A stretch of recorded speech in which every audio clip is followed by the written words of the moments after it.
Saya bersyukur kepada Allah karena beberapa 10 tahun lebih Allah izinkan untuk kenal dengan sosok seperti Hadratus Syekh Ahmad Asrari Al-Ishaq.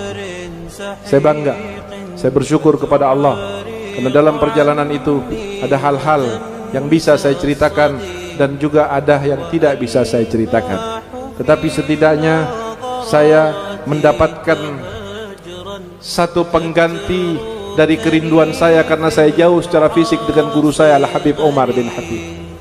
Bertemu dengan beliau, mendengarkan ucapan dan nasihatnya, sebagaimana seakan-akan saya berada di Tarim, seakan-akan saya berada di Darul Mustafa, seakan-akan saya berada di depan orang-orang yang saleh, karena omongan-omongan dan nasihat beliau adalah hampir sama seperti apa yang saya dengarkan di Tarim sana. Nasihat-nasihat yang mengarah kepada hati, nasihat yang mengarah kepada ruh, nasihat yang mengarah kepada i'tiqad, mahabbah, hakikah, ma'rifah, itu selalu menjadi keseharian daripada kalimat yang keluar dari lisan Hadratus Syekh. Beliau adalah orang yang di mata saya luar biasa sekali. Bukan hanya sekedar fisik yang beliau dan metafisik yang beliau lihat, yang beliau saksikan dan beliau tangani.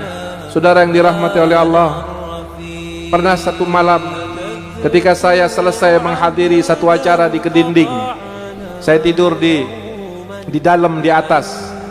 Kira-kira 1:30 saya dibanguni oleh beliau dengan pelan sekali. Dibanguni dengan sangat pelan sekali. Dan beliau tidak mengatakan apa maksudnya. Menunggu sampai saya melek matanya dan saya duduk, baru kemudian beliau menyampaikan. Beliau mengatakan, Habib, kalau tidak capek barangkali mau ikut saya hadir pengajian. Saya bilang mau Yai.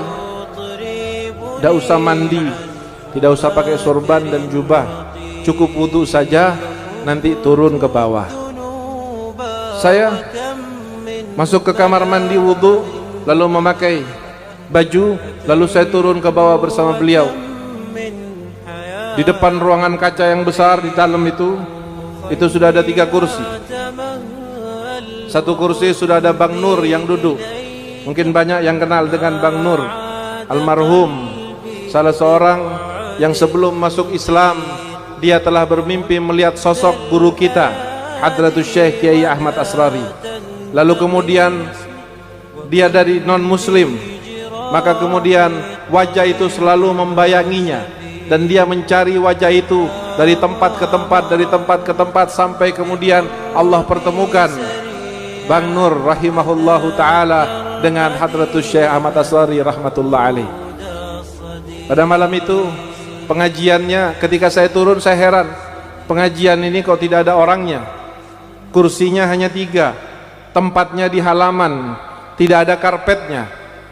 Saya di dalam hati berpikir, mungkin inilah salah satu keistimewaan dan keistiqomahan beliau. Kita tahu Hadratus Syekh kalau sudah mengatakan pengajiannya jam sekian, ada orang tidak ada orang, beliau adalah orang pertama kali yang datang dan duduk.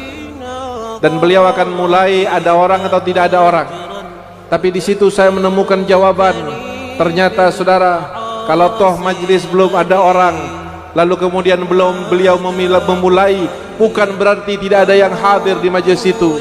Karena pada malam hari itu telah membuktikan kepada saya, ketika kami duduk bertiga, maka kami disuruh oleh beliau untuk membaca salah satu salawat dan satu surat daripada Al-Quran. Maka ketika selesai kami baca itu, saya duduk bertiga, saya di sebelah kanan, beliau Hadratus Syekh di tengah, dan di sebelah kirinya Bang Nur.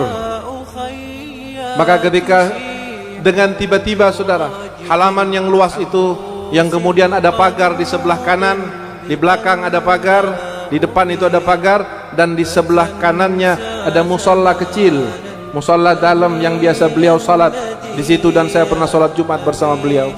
Begitu selesai kami membacanya satu ayat yang terakhir, maka tiba-tiba di hadapan kami ini penuh dengan manusia, dengan makhluk yang bentuknya luar biasa, belum pernah seumur hidup saya saksikan.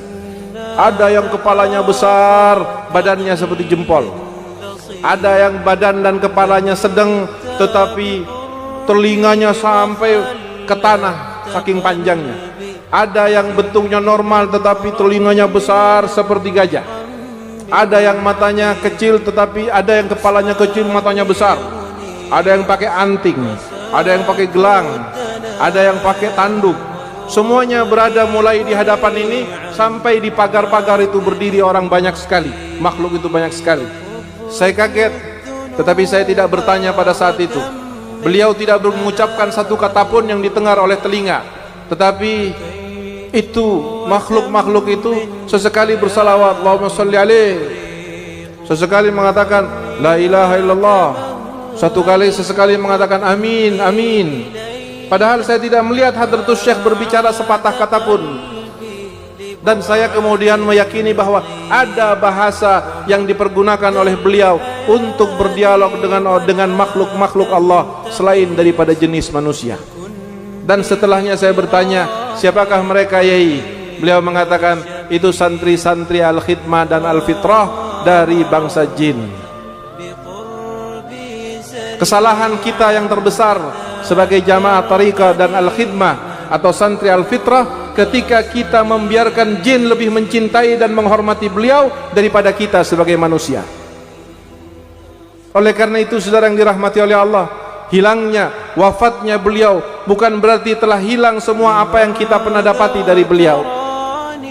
Meninggalnya orang alim, orang soleh, orang ma'rifah, justru itu akan menjadi penentu apakah kita akan tetap terhubung dengan beliau dan di hari kiamat akan bersama beliau, atau justru dengan wafatnya maka kita kemudian akan terpisah dari beliau di dunia dan di akhirat. Pada saat Nabi Muhammad hidup, mukjizatnya bisa disaksikan, ketampanannya bisa disaksikan, kelembutan suaranya bisa dirasakan, maka banyak orang yang beriman kepada Allah Subhanahu wa taala dan kepada Nabi Muhammad.